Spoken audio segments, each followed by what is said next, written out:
यह प्रवचन परम श्रद्धेय स्वामी जी श्री राम सिद्धार्थ जी महाराज द्वारा दिनांक 16/12/21 को प्रातः लगभग 8 बजे मोहन भगवान सत्संग वाटिका कलकत्ता में हुआ। नारायण नारायण नारायण नारायण नारायण राम राम राम राम राम राम राम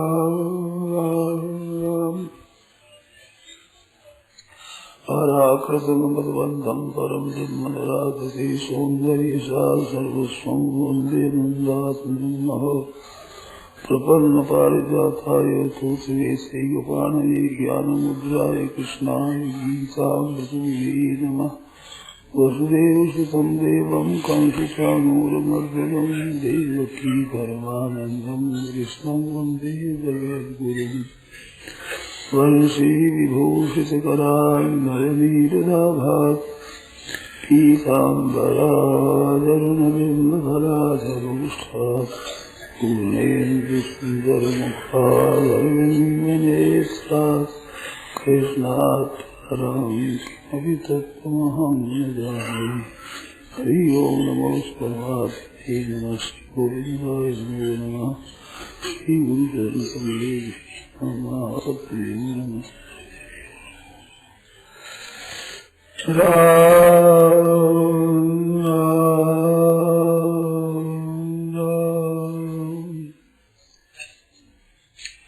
नारायण नारायण नारायण नारायण।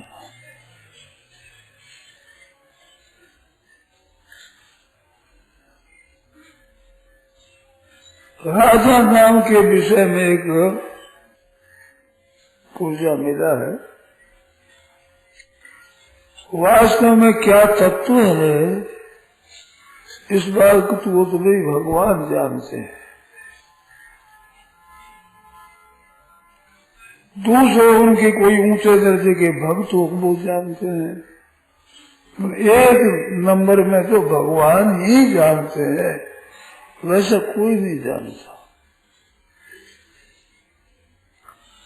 नाम की महिमा बहुत है।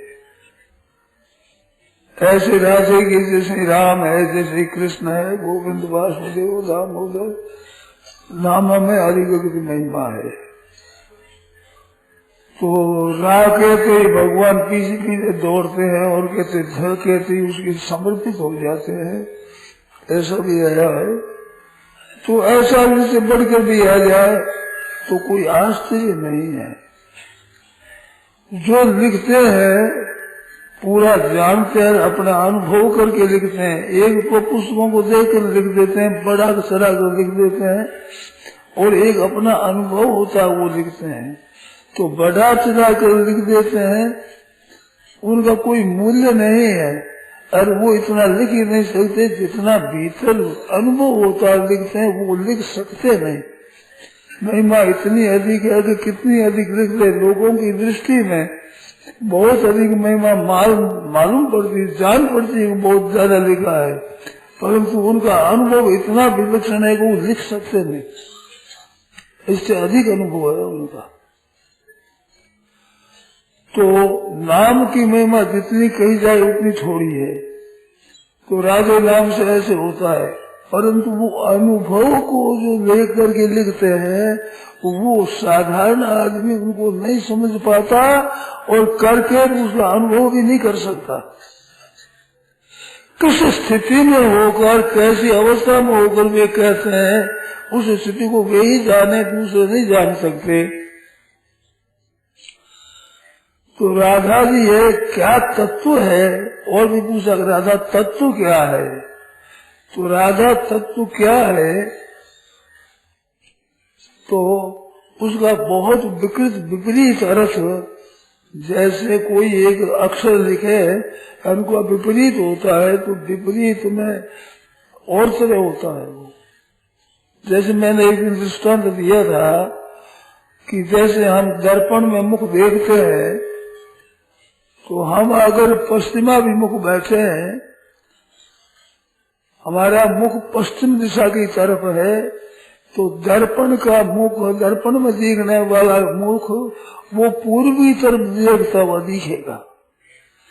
हमारा दाहिना है वो वहाँ बायां दिखेगा, हमारा बायां है वो दाहिना दिखेगा, बिल्कुल ऊपर उल्टा दिखता है, उल्टा है जिसे उल्टा दिखता है।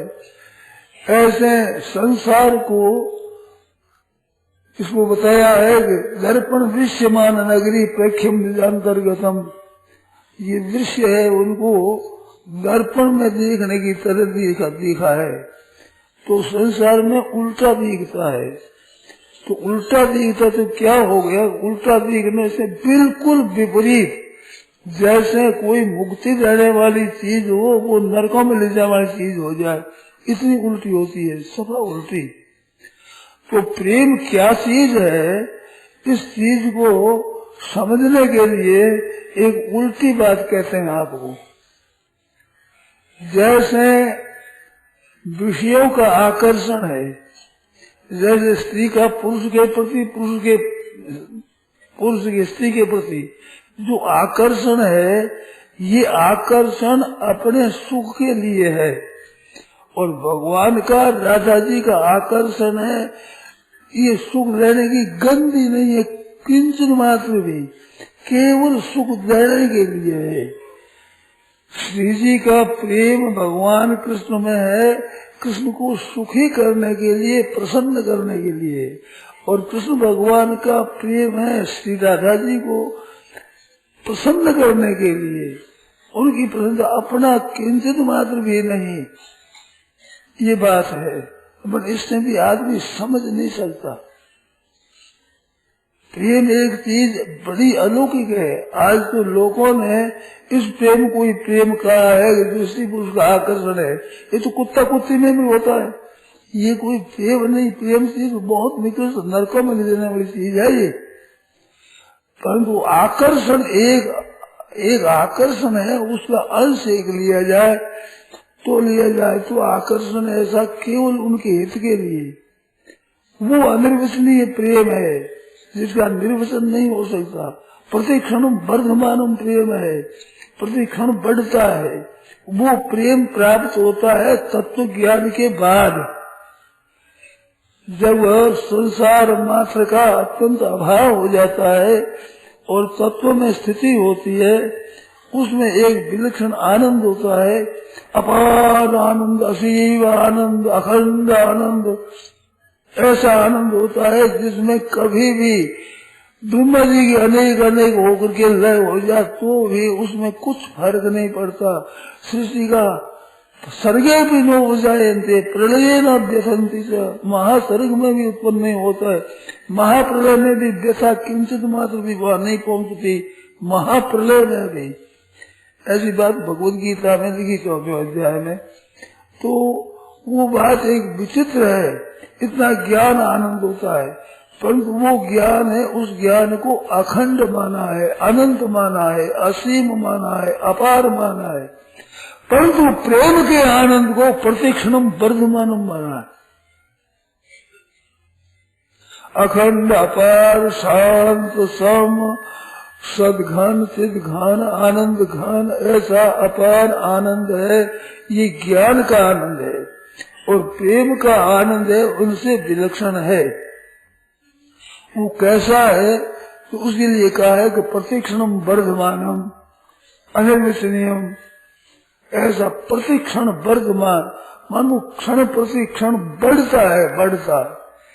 जैसे शंकराचार्य महाराज ने भगवान कृष्ण के स्तोत्र में कहा है कि दिने दिने नवम नवम नमामि नंद संभवम, दिने दिने नवम नवम, दिन प्रतिदिन नया है। आज अनूप बनी युगल छवि, आज अनूप बनी, आज विलक्षण हुई है। दूसरी कहते आज तो विलक्षण ही है, कल वाले नहीं, आज विलक्षण है, आज विलक्षण है। तो प्रतिक्षण वर्धमान प्रेम है। राधा क्या है? राधा भगवान का प्रेम है। ऊपर से मूर्तिमान होकर के स्त्री और पुरुष दिखते हैं, पर वहाँ स्त्रीपना और पुरुषपना नहीं है। प्रतिक्षण वर्धमान है, वर्धमान प्रतिक्षण बढ़ता है। तो प्रतिक्षण बढ़ता है, वो जो बढ़ना है प्रतिक्षण, उसका नाम राधा है। राधा उस खुद का नाम है, प्रतिक्षण वर्तमान प्रेम है, उस प्रेम का नाम राधा है। उसको किस रूप से प्रकट करें, किसी देखे तो राधा रूप से वो प्रकट हुआ है। तो राधा तत्व क्या है? तत्व अनिर्वचनीय प्रेम है, प्रतिक्षण वर्तमान प्रेम है। इनकी लीलाओं का वर्णन भी बहुत विलक्षण रीति से हुआ है, और इस तत्व को जानने की भाई अपनी तो सामर्थ्य नहीं है वर्णन करने की, ऐसी विलक्षण बात है। मैंने सुनी है, उसके अनुसार थोड़ी थोड़ी बात कह देता हूँ। मैं अपने को उसका वर्णन करने का अधिकारी नहीं मानता हूँ। अब इनके देखने की तो सखियां से श्री जी कहती है कि ये कृष्ण का जो दर्शन है वो सखियां मेरे को दर्शन करा दो। तो दर्शन कर लो, भगवान का दर्शन तो सीधे दर्शन कर लो, कि मेरे दर्शन होता नहीं, मेरे दर्शन कराओ। तो एक दिन की बात है, सखियां एक तरफ थी, श्री जी जमुना जी के किनारे खड़ी थी और कृष्ण भगवान के सामने देख रही थी, और श्री कृष्ण राधा जी के सामने देख रहे थे। तो सखिया ने विचार किया कि आज हम पकड़ लेंगे इनको, तो तुम देख रही हो ना। तो बहुत देर देखे तो वही मूर्ति की तरह स्तब्ध होकर खड़ी थी। फिर विचार आया था कि आज दर्शन कर रही है, कि ना दर्शन कहाँ हो गए, मेरे को तो दर्शन हुए ही नहीं। सखी तुम दर्शन करा दो, किसी से कन्हैया के दर्शन करा दो। कि आज आप खड़ी थी ना, हमें खड़ी थे, दर्शन नहीं हुए। कि क्यों नहीं हुए? कि आप सामने खड़ी थी, आप सब दिल की मूर्ति वजूही हो गई, साफ ही पुतली वजूही ऐसे सब। कि सखी मैंने भगवान की तरफ देखा तो उनके कान में कुंडल था, और कुंडल की एक किरण इधर आई, उसमें देखा तो मैं तो वहां ही मुग्ध हो गई। अगाड़ी मेरी दृष्टि गई नहीं, अब दर्शन कैसे करूं? वो किरण है, उसको भी नहीं पकड़ पाती, अब मैं उसको देख नहीं पाती, और उसे तृप्ति नहीं होती, अगाड़ी मेरी दृष्टि जाती नहीं, अब दर्शन करूं कैसे? मेरे दर्शन हुए नहीं। अब इसे थोड़ी सी झलक आप समझ सकते हो कि प्रेम क्या चीज है। और उस किरण की झलक में मन इतना लग गया कि वो छूटता ही नहीं, उसमें एकदम तल्लीन हो गया। अब पता नहीं मैं कौन हूँ, वे कौन है, कैसा है, क्या संयोग है, क्या दृष्टि है, क्या दृश्य है, इनका सब भाव लुप्त हो गया। सब ही अब पत्थर की तरह हो गई मूर्ति जैसी।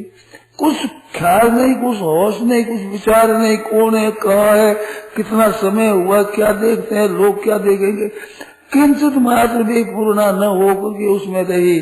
तुम्हें तो दर्शन नहीं हो सके, किसी को तुम दर्शन करा दो। तो ऐसी एक विलक्षण मादकता है, एक मस्ती है, एक विलक्षण एक आनंद है। उस तत्व का नाम राधा है। मूर्ति रूप नहीं है, स्त्री रूप से नहीं है, पुरुष रूप से नहीं है भगवान, ना भगवान पुरुष रूप से है, ना श्री जी राधा रूप से है। हम लोगों को दिखाने के लिए स्त्री और पुरुष बने हुए हैं। राधा से कृष्ण अलग नहीं, कृष्ण से राधा अलग नहीं। उद्धव जी महाराज के मन में ये बात थी कि ये कृष्ण भगवान इतने ब्रज को क्यों याद कर रहे हैं और श्री जी को क्यों याद कर रहे हैं। तो भगवान ने उद्धव जी को भेजा कि तुम जाओ, उनको कुछ सिखाओ, समझाओ। तो उद्धव जी गए वहाँ। तो उद्धव जी गए तो क्या किया, भगवान ने अपनी पोशाक पहना दी, अपने जो स्वयं धारण करते थे वही पोशाक पहना दी। तुम जाओ। तो वो पोशाक देखी तो सखियां सब इकट्ठी हो गई और बातें करने लगे, और फिर बातें करते करते विलक्षणता उनकी हो गई।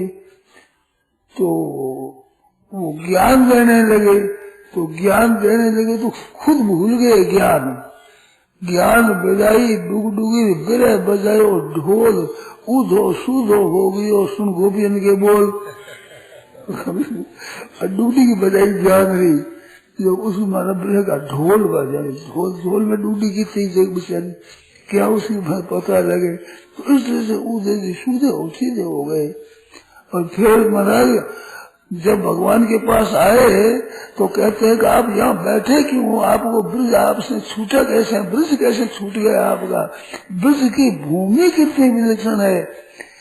उस भूमि के लिए उद्धव जी महाराज कहते हैं आसाम हो चरण रेणु जुषाम हम श्याम वृंदावने किमपि गुलमलतौ सधीनाम या दोस्ते जम स्वजन मार्य पतंज हित्वा मुकुंद पदवीं स्मृतिर्विमज्ञाम।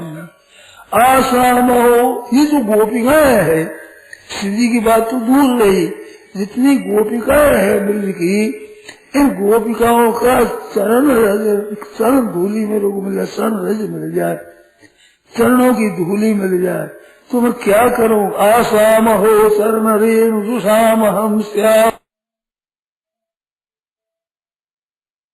कि इनके चरणों की रज्जी है मेरे को मिल जाए, मैं रज्जी सेवन करने वाला बनूं तो कहाँ जाऊं कि वृंदावन में जहाँ गोपिकाएं घूमती है, उन घूमती जो रज्जी उड़ती है वो पड़ती है घास फूस पर, तो मैं घास बन जाऊं। गुल तो उसे जाना, छोटे छोटे पौधे, घास के पौधे, पत्तियों के छोटे पौधे, ऐसे उनमें कोई एक मैं भी एक घास बन जाऊं, तृण बन जाऊं। तो वहाँ उद्धव क्यारी कहते हैं, उद्धव क्यारी भी है प्रसिद्ध, तो वहाँ वो गुलमलता बन गए, वो घास के तनका बन गए कि जिससे गोपियों के चरणों की रुचि मेरे को मिल जाए। आसाम हो चरण रेणु जुषाम हम श्याम वृंदावने किमपि गुलमलतौ सधीनाम। कि क्या बात है, या दोस्त जब स्वजन मार्य पतन से हित्वा भेजुर मुकुंद पदवीं स्मृतिर्विमज्ञाम।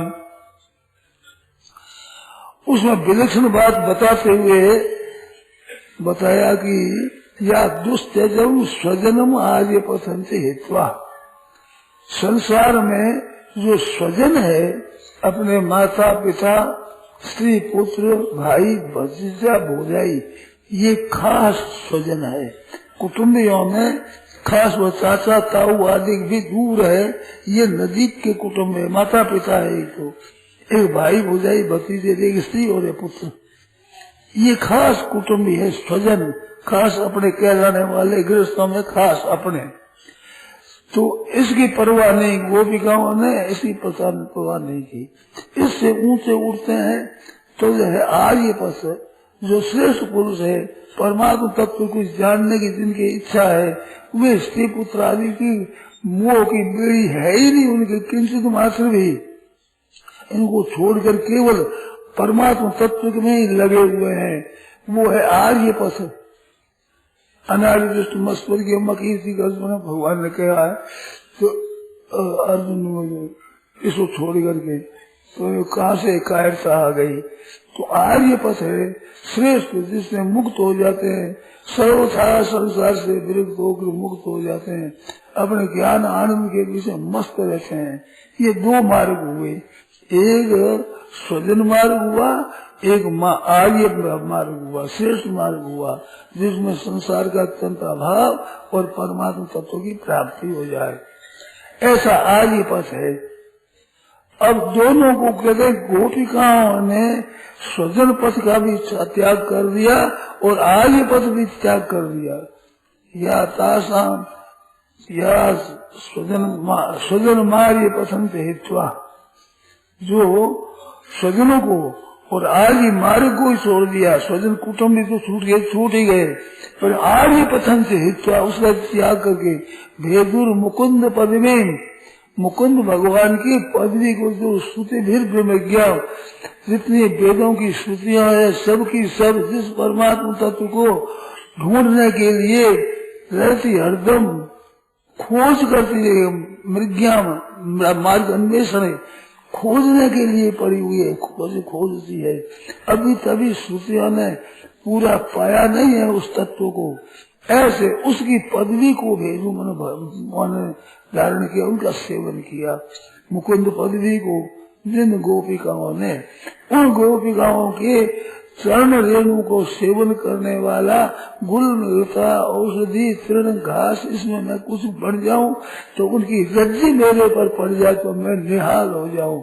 ये कहते हैं उद्धव जी, बृहस्पति के खास शिष्य है, बड़े ज्ञानी श्रेष्ठ है, भगवान के प्यारे भक्त है, अंतरंग सखा है।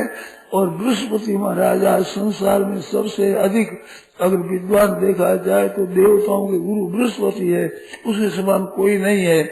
ऐसे बृहस्पति के खास शिष्य उद्धव जी महाराज, वे कहते हैं कि गोपिकाओं की रज्जी सेवन करना घास बन जाऊं, जंगमनी स्थावर घास, गलमलतोषि जाम किमपि स्याम, कोई कुछ बन जाऊं मैं। कितनी विलक्षण बात है।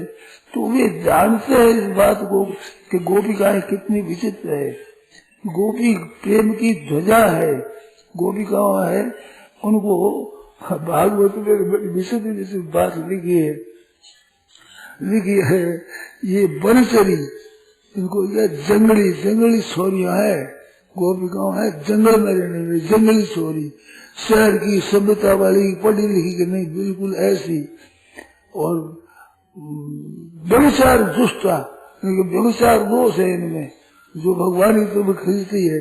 ऐसी होती हुई भी कितनी विलक्षण हो गई।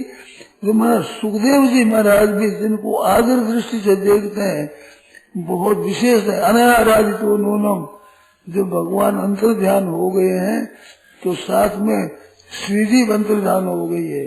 तो अनाराधितो नूनम इतना ही शब्द आया है, राधा नाम नहीं आया भागवत में। तो सुखदेव जी महाराज के श्री राधा जी का इष्ट था, इस वजह से नाम उच्चारण नहीं किया। आत्म नाम गुरु नाम नामाति कृपण से श्रेष्ठ कामो न ज्येष्ठा पत्य कलत्रय हो। ये इतना का नाम लेना नहीं चाहिए। आत्म नाम, अपना नाम नहीं कहना चाहिए।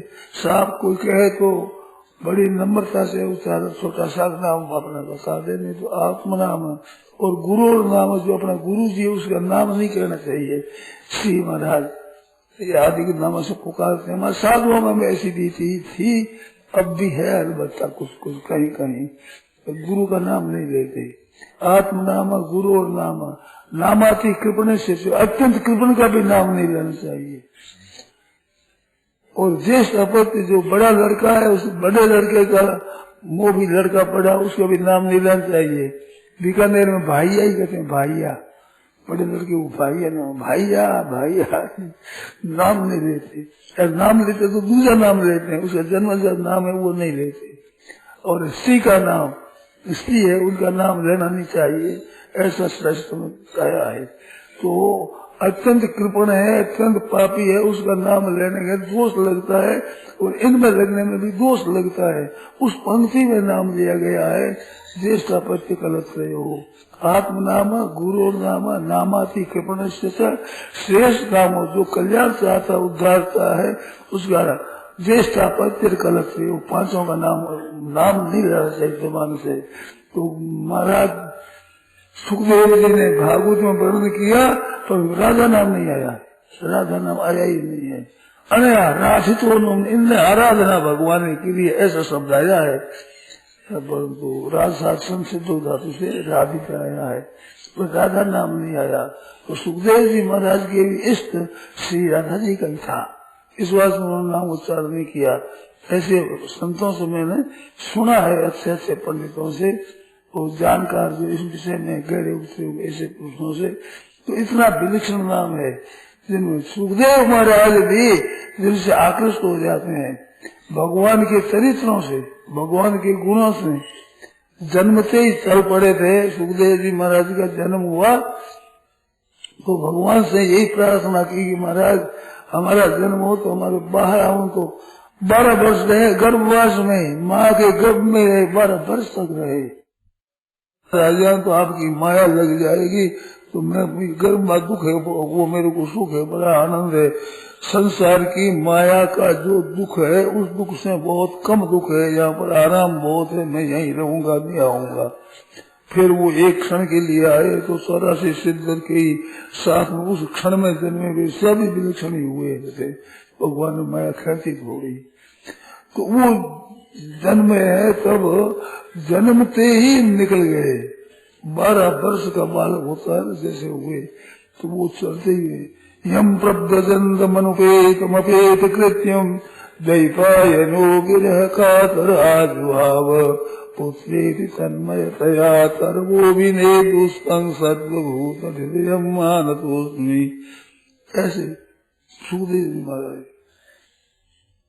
जन्मते ही यम प्रभजंत मनुपेतमपेत कृत्यम, जन्म संस्कार ही नहीं हुआ। अब जन्म संस्कार जन्म के बाद बड़ा होना जन्म संस्कार होता है। जन्म संस्कार कुछ बड़ा हो गया करे तो ठहरे, तो वो तो ठहरे ही नहीं, ना माँ के पास ठहरे बाप के पास ठहरे, वो तो बस चल दिए एकदम जंगल में।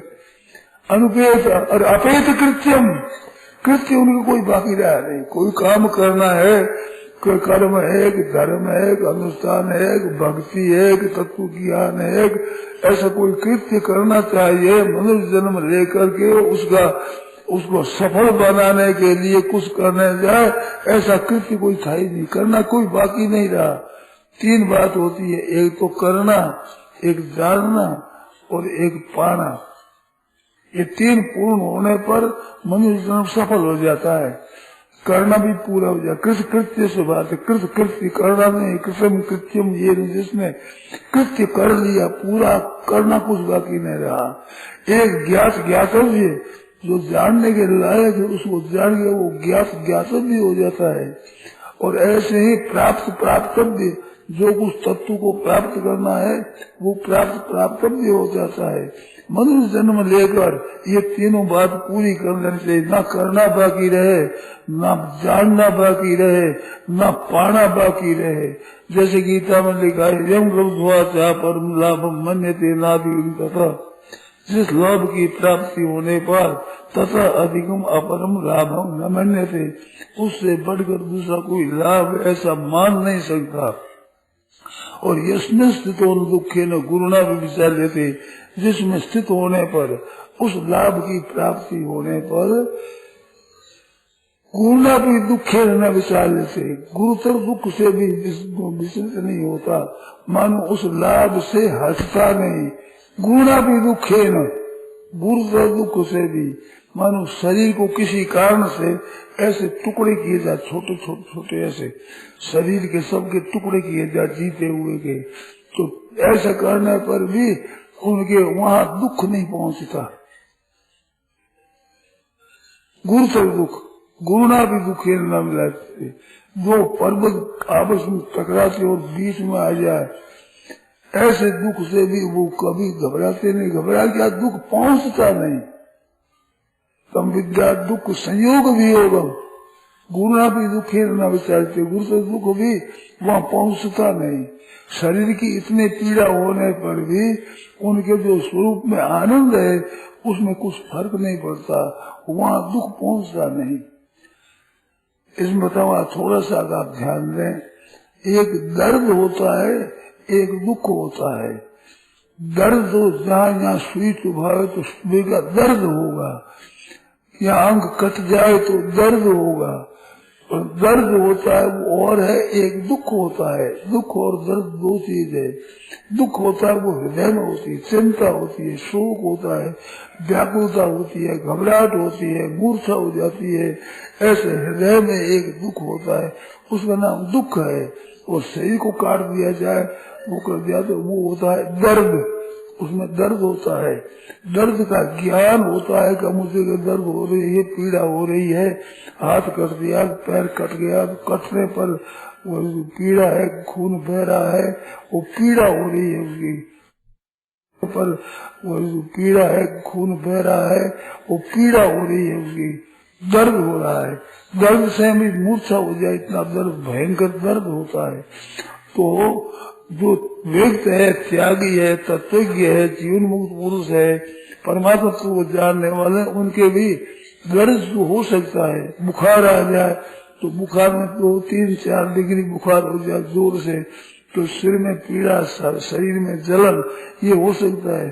पर दुख नजीक नहीं आता, मस्ती आती है, आनंद आता है, विलक्षण आनंद खिलता है, जो अबार ऐसा नहीं खिलता। जैसा दुख में एक आनंद बहुत विलक्षणता से उफड़ता है, एकदम ही मन हद से बाहर उतना एक आनंद आता है। तो वहाँ दुख कहाँ पहुँचे? दुख संयोग वियोग, दुख का स्पर्श ही नहीं होता, ऐसा वियोग वो है। तो वो आनंद है ब्रह्मानंद, वो ज्ञान का आनंद, वो ज्ञान का आनंद उससे बढ़ करके आनंद प्रेम का है। जीवन जाने जीव की जगत, जीवन जाने जगत की जगपति जाने कौन? जीव तो जगत के तत्व को भी नहीं जानता, जगतपति के तत्व को कौन जाने? जगतपति के तत्व को जान करके उसमें स्थित रहने वाले हैं सब, वे सब के सब प्रेम के अधिकारी नहीं है। प्रेम का उदय उसमें भी कोई सही अधिकारी होता है, विलक्षण। इतनी अलौकिक बात है प्रेम की। तो वो प्रेम, तो जहाँ दुख संयोग वियोगम, ये जो सुख बताया, सुखम आत्यंतिकम यत्तद बुद्धिग्राही मतेन्द्रियम यत्न सेवाई तत्व का, तो तत्व से चलित नहीं होते। दो चलित होना है आदमी, वो 2 बात से होता है। अपनी स्थिति पर रहता हुआ वहां से विचलित कब होता है? जैसे जिसको 100 रुपये रोजाना मिलते हैं, ऐसे काम में लगा हुआ है, परंतु कोई कहते हैं 1000 रुपये वहाँ मिलते हैं, तो वो चलित हो जाएगा, वहाँ नहीं टिकेगा। उतनी समय लगाओ, 100 रुपये मिलते हैं, वहाँ 1000 मिलते हैं, वहाँ कहते हैं लाख रुपये मिलते हैं, वहाँ रोजाना के लाख रुपये, तो विचलित हो जाएगा। वहाँ से छोड़कर वहाँ, और स्वतंत्रता है, चाहे 1000 रुपये लो, चाहे लाख रुपये लो, चाहे 1 रुपया लो, 100 रुपये लो, तो विचलित हो जाता है। तो जितना लाभ होता है उससे अधिक लाभ होने पर विचलित हो जाता है। और एक दुख हो कि रुपये तो मिलते हैं, पर मरना शायद मृत्यु भी हो जाए, तो मृत्यु आ जाए, कष्ट आ जाता है, अथवा पीड़ा हो जाती है, बुखार हो जाता है, अंग को काट दिया जाता है, और बुलते हुए तेल में डाल दिया जाता है, और छुरिया से टुकड़े टुकड़े किए जाते हैं, तो इसमें दुख होता है। तो वो विचलित हो जाता है, वो छोड़ो इस जिंदगी को, इसमें दुख होता है, दुख के कारण छूट जाता है। तो आदमी अपनी स्थिति से विचलित 2 बार होता है, 2 जगह होता है। एक तो उससे ज्यादा लाभ मिलता है तो वह छोड़ देता है उस लाभ के लिए, एक कष्ट मिलता है तो कष्ट में छोड़ देता है। तो ये बात मारेगी। तो सुखम आत्यंतिकम यत्तद बुद्धिग्राही मतेन्द्रियम वेत्ति यत्न सेवायम स्थित स्थलति, स्थित उसमें सुख में स्थित होने पर तत्वतः न चलती, सवामान नहीं होता। क्यों नहीं होता? तो अगर दूसरा श्लोक 22 में कहते हैं यंग लोभा चा परम लाभम मन्यते नाधिक तथा, जिस लाभ की प्राप्ति होने पर उससे बढ़कर कोई लाभ होता है ये मानने भी नहीं आता। आखिरी हद लाभ की, प्रेम की बात है, वो ज्ञान की बात, ज्ञान से आधारित प्रेम है। तो जिसमें लाभ बढ़ करके कोई मानने में नहीं आता, कहने सुनने समझाने पर भी मानने में नहीं आता कि इससे बढ़कर लाभ हो सकता है। और यस्मिन् स्थितो न दुखे न गुरुना भी, गुरुतर दुख से भी, तो सुख की अधिक लालसा से भी चलित नहीं होता और दुखों के आने पर भी विचलित नहीं होता। ऐसा तम विद्या दुख संयोग वियोगम, छठादी के 23वें श्लोक में कहा, ऐसा दुख संयोग वियोगम, दुख का संयोग मान दुख का स्पर्श हो। दुख होता कब है? पहले दुख आता है, फिर दुख नजदीक चिपकता है, फिर उससे दुख होता है। दुख संयोग वियोग, दुख के संयोग का भी जहाँ वियोग है, दुख का स्पर्श ही नहीं होता। ऐसे दुख संयोग वियोगम योग समित, उसको योग कहा है, गीता में उसका नाम योग है। जो ऐसे आनंद की प्राप्ति वो योग है। निश्चय योग तो उसका तो जरूर अभ्यास करना चाहिए, प्राप्त करना चाहिए उसको। अभी मेरे नहीं उगता हुए चित्र से दृढ़ता से उसको प्राप्त करना है, मनुष्य के जन्म की सफलता उसमें हो जाए, तो इसका बड़ा भारी तो लाभ है। और दुख का संयोग ही वियोग है, तो दुख नहीं पहुंचता। अब शरीर को काटे तो दर्द तो होगा, जीता हुआ शरीर है उसमें दर्द तो होगा, मगर दर्द का दुख नहीं पहुंचेगा। बड़ी पीड़ा हो रही है और हंस रहा, मस्त हो रहा है, खुशी में चेहरा खिल रहा है, मेरा दुख में चेहरा खिल रहा है। दर्शन करो तो दर्शन करने वालों को आनंद आवे। दुख के समय इतनी एक प्रसन्नता, एक मस्ती होती है, बुखार आदि के दुखों से, अपमान से, निंदा से, ये बड़े बड़े दुख जो कहे जाते हैं ना,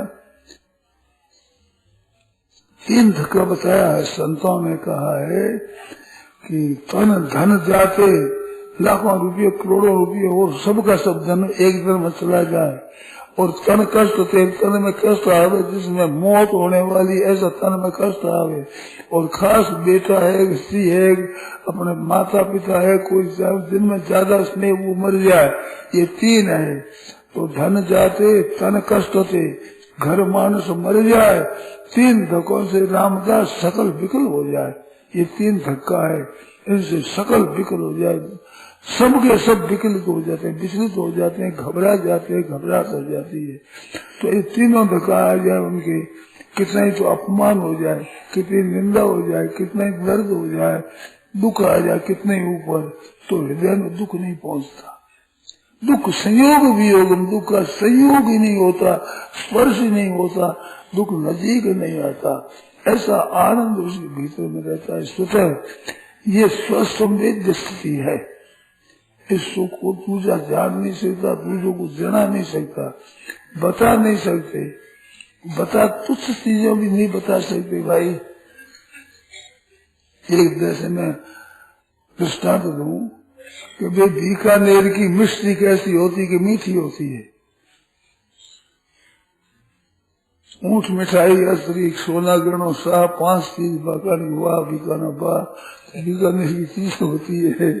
तो मिठाई भी बीकानेर की विलक्षण होती है, हर एक की ऐसी मिठाई नहीं बनती जैसे बीकानेर में बनती है, उसमें बनी हुई मिश्री। अब मिश्री का स्वाद कैसा है, तो जो स्वाद दिया वो कहता है मीठी होती है। मीठी कैसे बता सकते? नहीं नहीं। तो मखाना जैसी होती है? नहीं। पंडित खजूर जैसी होती है? नहीं नहीं। गुड़ जैसी? नहीं नहीं। चीनी जैसी होती है? बुरा बढ़िया बुरे को वैसी होती है? नहीं। कैसी होती है? मीठी होती है। वाणी से कोई, आप जितने बैठे और मैं हूँ, आप सब मिल करके कोई वाणी से उस मिठास को बता नहीं सकता। मिष्टी मुख में डालने से ही पता लगता है ऐसी मिष्टी मीठी होती है। कोई दृष्टांत देने से कोई समझा नहीं सकता। आप थोड़ा ध्यान दो तो इस बात को समझ सकोगे। बता दे कैसे। गुड़ को गुड़ है भगवान माए भीतर एक समान, एक गुड़ मिला खाया वो बढ़ता है। बोले क्या? बोलना आता नहीं, गूंगा बेचारा। तो गूंगे का गुड़ है भगवान, बाहर भीतर एक समान, गूंगा का गुड़ है भगवान। तो गूंगा को क्या बतावे? यूं करेगा, बतावे क्या? ऐसी बात विलक्षण है भाई। सांसारिक सुख की ऐसी बात है आप बता नहीं सकते। एक जिह्वा का विषय है, उसमें कहो जलेबी कैसी मीठी, रसगुल्ला कैसा मीठा होता है, बता नहीं सकते। अगर पूरा ज्ञान तो वो खाने से ही पता लगता है और से नहीं बता सकते। जब एक तुच्छ इंद्रिय का विषय, उसको भी शब्दों के द्वारा नहीं कह सकते। जो गुणातीत है, सत्व रज तम, तीनों गुणों से अतीत है ब्रह्म स्वरूप, और वो ब्रह्म स्वरूप भी जो छोड़ देता है।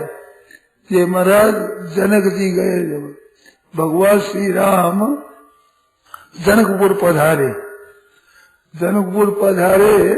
तो वो तो रामायण है, अब पाठ होने ही वाला है। और आपके किया हुआ ही जानते ही हो, प्रसंग तो याद ही होगा। जनक जी महाराज गए, विश्वामित्र बाबा के साथ में थे। राम और लक्ष्मण दोनों भाई विश्वामित्र ले गए थे, दशरथ जी थे, मान कर ले गए थे यज्ञ की रक्षा के लिए।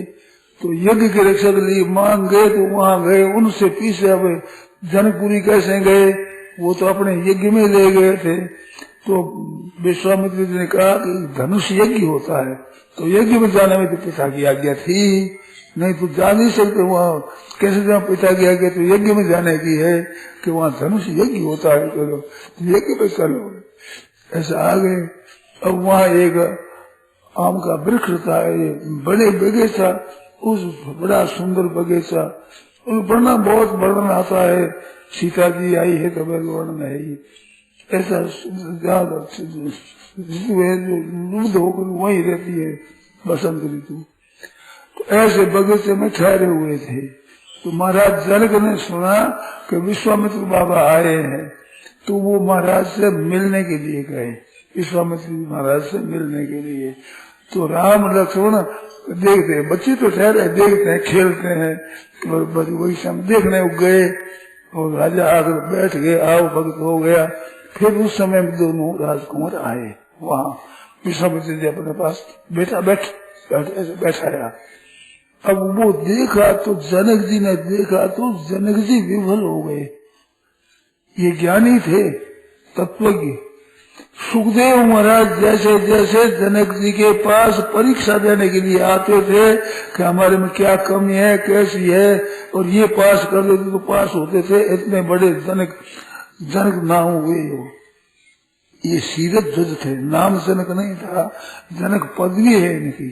तो जनक पदवी में ऐसे परंपरा से राजा हुए हैं, और नाम महाराज का नाम सीरत ध्वज।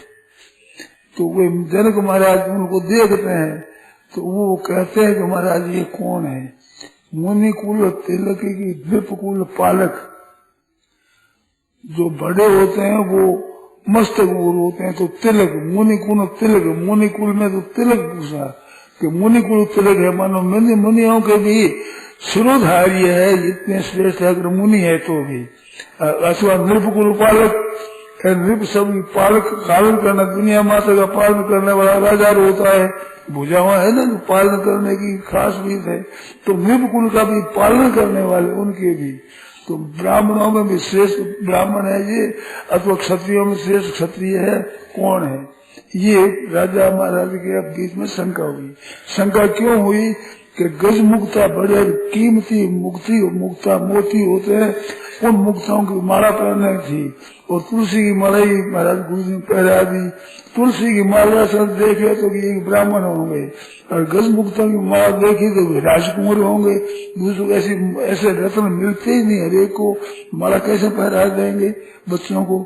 तो ये कौन है? जो बहम पड़ गया कि मुनि कुल तिलक के नृप कुल पालक, ये कौन है महाराज? और क्या कि सहज विराग रूप मन मोरा, थकित हो जिमे चंद्र चकोरा। सहज विराग रूप मन मोरा, मेरे विराग नहीं है, विराग रूप है मेरा मन। स्वतः वैराग्य मेरे मन में फर्क नहीं दिखता कि वैराग्य है कि मन है, कि मन है कि वैराग्य है। ये क्या वैराग्य का रूप है कि मन का रूप है, पता नहीं लगता। विराग रूप मन मोरा, थकित हो चंद्र चकोरा, मेरा वो मन लग गया है। और बरबस ब्रह्म सुख मन त्यागा, इन्हीं भी लोग अति अनुरागा। बरबस ब्रह्म सुख मन त्यागा, इनके देखते ही मेरा मन इतना अनुराग हो गया, इतना खिंच गया है, जो ब्रह्म सुख को छोड़ दिया। बरबस ब्रह्म सुख मन त्यागा, ब्रह्म सुख को त्याग दिया, वो ब्रह्म आनंद को त्याग दिया। ये कौन है? ये कौन? वो भगवान तत्व परमात्मा कहते हैं वही है। और कौन है? ब्राह्मण है, क्षत्रिय है, भगवान खुद आए हैं, उभय रूप धरि सोई आवा, दो रूप धारण करके वो परमात्मा तत्व कहते हैं, ब्रह्म वही आए हैं। क्या बात है? पूछता हूँ मैं। ऐसे कहने लगे तो भगवान वो कहने लगे विश्वामित्र जी, तो वहाँ भगवान मुस्कुरा दिए। मुस्कुरात है भगवान की, मुस्कुरात है माया। हंसे बाबा जी पोल मत खोलना कहीं, फिर मुस्कुरा दिए। तो कहते तुम ठीक कहते हो राजा, बहुत अच्छे ही ऐसे ही है, सबसे सुंदर है, ऐसे ऐसे। फिर कहकर दशरथ जी के लड़का है, मेरा यज्ञ पूर्ण करने के लिए उन्होंने भेजा, मैं लाया था। ऐसे परिचय वहां कर दिया। उनका दिन दिया भाई वो सच्चिदानंद है, परमात्मा है, नहीं कहा। तो जो जनक महाराज ज्ञानी है उनका चित्त भी खिंच जाता है। बताया आपके लोभ होने से मन छोड़ता है, विचलित होता है, और दुख से विचलित होता है। तो यम रब्द्वाचा परम लाभ मन्यता देगनाधिकं तथा वो ज्ञानी का मन सहज विराग रूप मन मोरा थकित हो जिन चंद चकोरा थकित हो जाता है। उनको देखते हुए तो है क्या भला ये चीज, क्या है, तत्व क्या है महाराज। तो बड़े भारी सुख ब्रह्म सुख को भी छोड़ दिया। तो ऐसी विलक्षण बात है। तो लाभ से विचलित होता है, तो इन दर्शनों से विचलित हो गए, ब्रह्म ज्ञान से विचलित हो गए। और दुख वहाँ कहाँ पर, दुख संयोग भी हो गए, वहाँ है नहीं सुख का संयोग ही, ऐसे विचलित हो गए। ऐसे देख करके सब खिंच गए, मन खिंच गया उनका। तो कौन है? तो ज्ञानी ना मना, ज्ञानियों के मन को माया भी हर लेती है, परंतु भगवान के प्रेम को नहीं हरती। भगवान के प्रेमी को माया नहीं पसती। वहां पर उत्तरकांड में आया माया का वर्णन। भक्ति है मोह नारी, नारी के रूपा भक्ति भी, भगवान की भक्ति भी स्त्री है और माया भी है। तो मोह नारी, नारी के स्वरूप से स्त्री मोह तो नहीं होती। ऐसे भक्ति है वो माया के मोह से नहीं फंसती है, वो माया को तर जाती है। ज्ञान है, ज्ञान विराग आदि की ये पुरुष रूप है। मानो हिंदी में नपुंसक लिंग नहीं होता, पुल्लिंग स्त्रीलिंग होते हैं। तो ज्ञान रूप विराग रूप ये पुरुष है। ये तो मोहित हो जाते हैं, परंतु वो नहीं होता। ऐसे भक्ति मणि की महिमा उत्तरकांड में गाई है। मणि यद्यपि पुल्लिंग शब्द है, परंतु मणि अपन कहने में हिंदी में स्त्रीलिंग से आता है। तो ऐसी बात कही है वो विचित्र। तो ये मोहित हो गए। जनक महाराज भी जो ज्ञानी है, वो ज्ञानी ब्रह्म सुख मन त्यागा, ब्रह्म सुख को त्याग दिया। सहज विराग रूप मन हो रहा, विराग रूप वो भी विराग में सहज ब्रह्म सुख को त्याग देता है। ऐसे ये कौन है, ये बात आई। दूसरे जब वैकुंठ में शंकादिक गए हैं, जब जय विजय ने रोक दिया है, उनको साप दिया है, फिर भगवान आए, उनको रोक दिया तो भगवान खुद आए और क्षमा मांगी। उस समय भगवान के चरणों में चढ़ी हुई थी तुलसी, उस तुलसी नमस्कार किया तो तुलसी की गंध गई भीतर। वो महाराज संक्षोभ मत्स्य मक्षर दुषाम विचित्र तन्नो, उनके शरीर और चित्त को क्षुब्ध कर दिया भगवान के चढ़ी हुई तुलसी के गंध ने। 5 विषय शब्द स्पर्श रूप रस गंध, सबसे नीचा गंध है। गंध में इतना आदमी मोहित नहीं होता है, सुगंधी में मोहित नहीं होता है, और स्पर्श में तो आदमी हो जाता है। पर वो गंध जो कि सबसे नीचा विषय, वो भी जब नासिका में होकर भीतर गई तो चित्त में तो महाराज एक उल्लास विलक्षण हो गया, आनंद, और शरीर में रोमांच हो गए, इन सबको क्षोभ पैदा कर दिया। ऐसी बात हो गई। तो वे भी शंकादिक विधि से मोहित हो गए। और भगवान शंकर तो चरणों के लिए रहते ही है। अंत में पुस्तकांड में कहा है ना, महिपाल बिलोक अधीन जन्म, हमारा राजा विराज महाराज जरा दीन जन की तरफ दृष्टि देख तो लो कम से कम। और बार बार बर मांगो हरिदेव श्रीअंग पद सरोजन पायनी भक्ति व सदा सत्संग। भोले बाबा मांगते हैं और मांगने में कहते हैं बार बार बर मांगू, एक बार नहीं बार बार मांगूंगा मैं बर। एक बार 2 बार 3 बार मांगता है तो देने वाला उकसा जाता है कि क्यों पीछे पड़ा है, मेरे पिंड नहीं छोड़ता। तो कहते हैं महाराज बार बार बर मांगू पर ऋषि दिए हो, उकसाना मत, गुस्सा मत कर देना महाराज। कहीं बार मैं तो बार बार बर मांगू ऋषि दे उसी रंग। क्या चाहते हो भोले बाबा के पद सरोजन पायनी भक्ति ज्ञान स्वरूप है। शंकर महाराज ज्ञान स्वरूप है, ज्ञान का ही मूर्ति है। वैराग रूप जब धरू शरीर ऐसा बताया गोस्वामी जी महाराज ने, इस तरह से बैठे विराजमान हुए। तो पद सरोज अनपाय अपाय विघ्न बाधा रहित ऐसी भक्ति और सदा सत्संग, सत्संग मेरे को होता रहे, संतों का सत्संग, भगवान में प्रेम। तो भक्ति और सत्संग का प्रेम ये भगवान शंकर चाहते हैं। ऐसा एक प्रेम भक्ति है। पन्नगारी सुनो प्रेम सुन भजनन दूसरान, प्रेम के समान कोई भक्ति नहीं है। अस विचारी पुण्य पुण्य मुनि करत राम गुणगान, भगवान गुणगान करते हैं। तो सगुण कहते हैं सगुण तो माइक रूप है। अब बड़े आश्चर्य की बात है कि एक शिष्य है, वो जिज्ञासु है, उसको तत्व की पुरुष ज्ञान देते हैं तो वो ज्ञान दे सकते गुणातीत पुरुष को, जो कि मलिन अविद्या की उपाधि है, और सत्य शुद्धमय सात्विक उपाधि जिसकी मानी है वेदांत में ज्ञान को, वो तो माइक मलिन अविद्या वाला हो जाएगा ब्रह्म।